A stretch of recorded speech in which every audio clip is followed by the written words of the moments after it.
Hello and welcome to 40 Days of Questions. Today I've got Jean in the house. Hi Jean. Hi. Get it? Because she's clean. So today's question, which a few of you have asked me, is how to stay more informed. How to stay up on it. Current affairs. Jean is one of the most informed people I know, so sometimes I just listen to her speak and go and just buy her beers until she explains. My first piece of advice is to maybe not get all of your information from one person. But where's my coffee? We can share. No, I'm on my own. Such a capitalist. Definitely a Tory. We're drinking Bailey's coffees out of penguin book mugs. With those people now. Not spawned. So me and Jean have put together a little starter kit for you guys. I still feel like I need this starter kit, so I'm really interested to see what you've included. But it's just a whistle stop tour, dipping your toenail into politics. So I think it's not really included in syllabuses. Politics, current affairs. Well, it's current affairs, isn't it? So it's constantly changing, and it's also maybe a little bit too simplified to expect to like. There's this easy in and then suddenly you know everything, you know, there is so many sources, everything's constantly changing, it's just about trying your hardest to stay informed and, you know... It's not like you'll get to a point where you're like, and now I'm informed. Leveled up. Yeah, but it can be really intimidating as well. I totally. found it really intimidating. It's hard as well, like I was lucky because I grew up in a very, very politically engaged household, so it just felt like the natural way to be. So that was easier for me. But even then, actually, especially growing up, leaving home, going to uni, it's still quite intimidating. It's human nature to just be like, what am I doing? What's my degree about? Where am I? And actually, it's become like almost life-threatening at this point to not know. And I'm trying to make it a priority. Like, I'm like, oh, maybe I could declutter my room, or I can actually learn how Parliament works because I'm still not very sure. Or you could listen to a podcast whilst decluttering your room and learn at the same time. Oh my god. Round one is read. What are we reading to get informed? Newspapers. All the time. Online? Physical? Yeah, I mean, let's be honest, I don't buy a lot of newspapers. I sometimes find it really useful to read physical news just because, I don't know, it goes into my head more and it also means that I'm not getting like, thankfully, in a real newspaper, notifications aren't flying past you as you're trying to read. That's true. So my argument is I find it, and also Private Eye is really funny. Private Eye is funny. Usually I don't know the actual news, but I read Private Eye and then I'm like, what is that news story actually about? It's not the best way to go about it, but I do it. Which ones do you recommend? Which ones do we trust? Do we trust them? I don't fully trust a single newspaper. Yeah. There might be journalists I have preferential preferences for that I've developed over time. But then suddenly someone can write something that I deeply disagree with, even if I've agreed with and then the trust is out of the window. But I think it doesn't. I don't feel like I have to agree 100% with everybody I get my news from. And newspapers, a lot of it's more commentary and in-depth analysis than like what's the word, like news alerts you would get on the BBC, sort of like. So I would just try and keep it varied. You know, read a bit of. It's hard because. I mean, let's put it out there, I'm pretty left-leaning. Here's a physical representation of mine and Jean's political persuasion. My mum and dad get The Guardian weekly, which I didn't actually know existed, but it's super cheap and it also means that you're getting all of the most important news from that week. Yeah. So it really does weed out what might have just passed or what, I don't know, I find news in retrospect really interesting. And there's also a company called Slow Journalism who do and they have a magazine called Delayed Gratification where they only do analysis on stuff that has happened in the past. Oh, cool. But like 3 or 4 months later. That's quite cool. To get a perspective on it. I like The Guardian online, I like The Independent online. Yeah. This goes into read and watch, but I read the Al Jazeera app on my phone and I read BBC's news stories when I go into like sort of before I start work in the morning. That's usually what I look at. But I think the most important takeaway is to read a variety. Don't just get your information from one source. Oh, also don't just read the headlines, read to the end of the article because that can be so misleading. Fun fact, journalists don't write the titles for their own articles, so some articles can be really great journalistic analytics, but the copywriter who writes the titles will title it something completely different. Yeah. And the journalist has no control over that. Yeah. So other things to read, I've got Occupy by Noam Chomsky. I know that you've got a lot of like, is that how I say it? Noam Chomsky. Noam Chomsky. Noam Chomsky's a good one. Obviously it's not so much current events, but actually he does keep writing, so he's got stuff from quite recent stuff. There's a really small book called Occupy, it's only 100 pages, and it's all about the history of protest, why we should protest now, and at the back it has a little guide for what you do if you do get arrested while occupied by Occupy. That's so good! Really useful.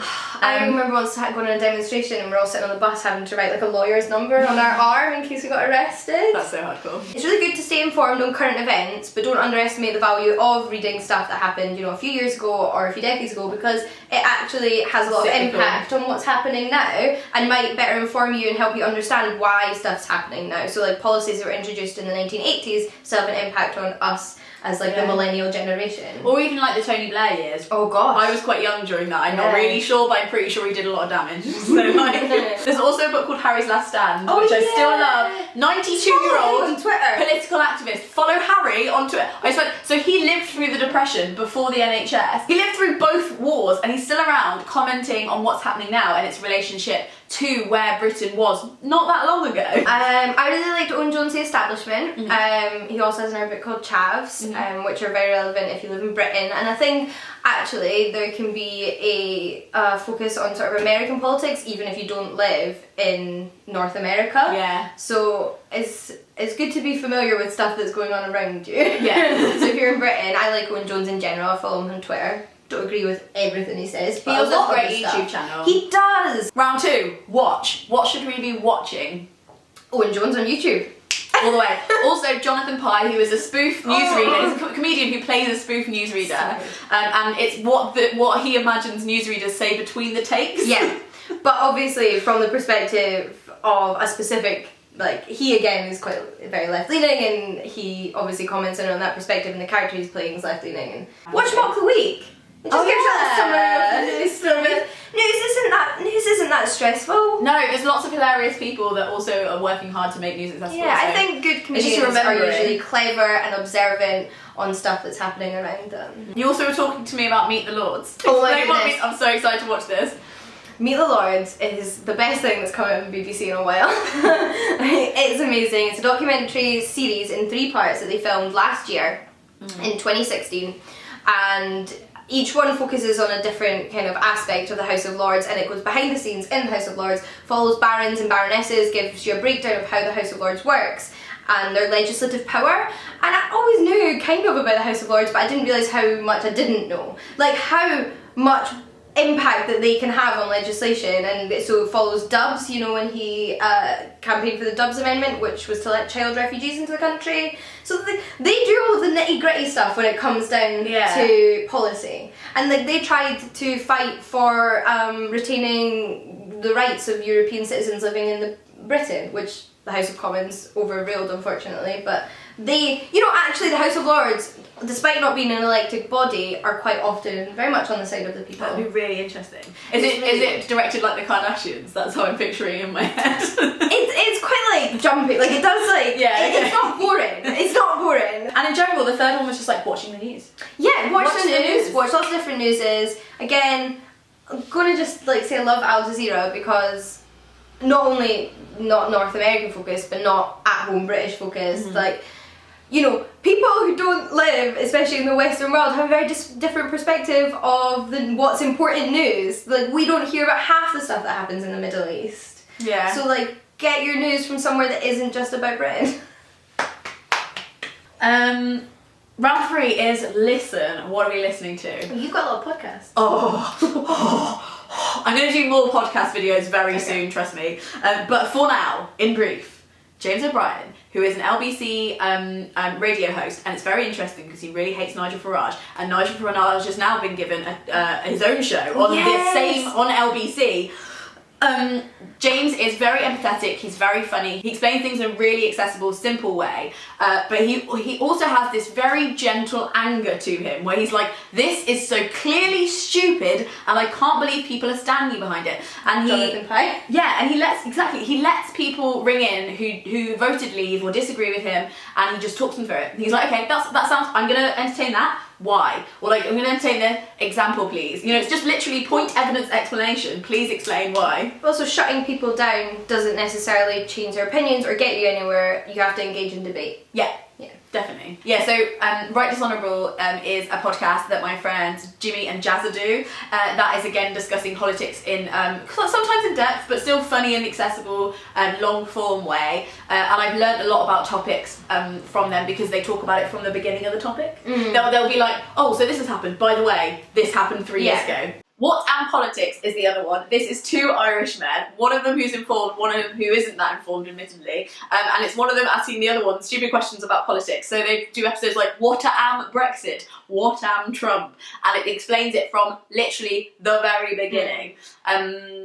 So yeah, that's a new podcast, and I bloody I need to listen to more podcasts. I I forgot to say when we were talking about the news. It's like not also like BBC, Channel 4. I watch both of them, and occasionally ITV.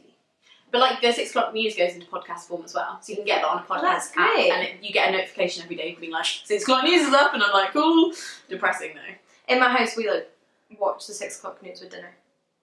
My review of the 6 o'clock news is needs more jokes. It's just so sad. And I understand that, but I'm also like, can we have a happy segment? What I hate with the news, and this is why I like watching things like Al Jazeera, where I get a little bit more perspective on the world and also get to see Britain from a non-British perspective, is that they'll tell you about something that's happened in a country, something tragic, like there's so much coverage of Turkey during the coup, and then they just stop talking about it, like they're over it, and it's like, well, this clearly isn't over though, it's still impacting people's lives, can we talk more? Yeah. Anyway. Well, I think when you want to get somebody emotionally involved in a topic, it's only normal and to follow it through. Otherwise, you've just like created false sense of empathy in people. This is why you can't rely on one source. You then have to go and look for the information. Trust no one. Bear in mind, you can listen to audiobooks, and for politics and for non-fiction, I find that a lot more accessible. What your recommendation? Establishment? I've listened to Establishment, that was great on audiobook. Chaz is now an audiobook. I've listened to Noam Chomsky audiobooks, they were really good. Oh, really? Yeah. You've been publicly shamed, which isn't directly political. I mean, it is very political, but it's all about the politics of shame. Yeah. And then also Them, which is John Ronson again, who talks about, like, it's called Conversations with Terrorists. And it's all like going out and talking to terrorists. Okay. You don't just start and know everything. Yeah. Just start somewhere. Just start trying to get into reading and watching more. If something doesn't work for you, move on, find something else. Blah, blah, blah. And I think a lot of people find their identity in knowing a lot about politics. You don't have to do that. You don't have to be the cleverest person about politics. You get to ask stupid questions. You are entitled to have political discussions as much as anybody else because it's stuff that impacts on your life, and you're entitled to hold an opinion and share that opinion. And like, don't be afraid if somebody wants to challenge you on that opinion and have a discussion with you. But like, don't let anybody tell you you're not allowed to talk about politics because they know more than you. Yeah. Like. This is part of 40 Questions with Leah. You can watch Jean's channel by clicking on her boobs. Feminism. And on that note, I will see you tomorrow. Frogs Nog out.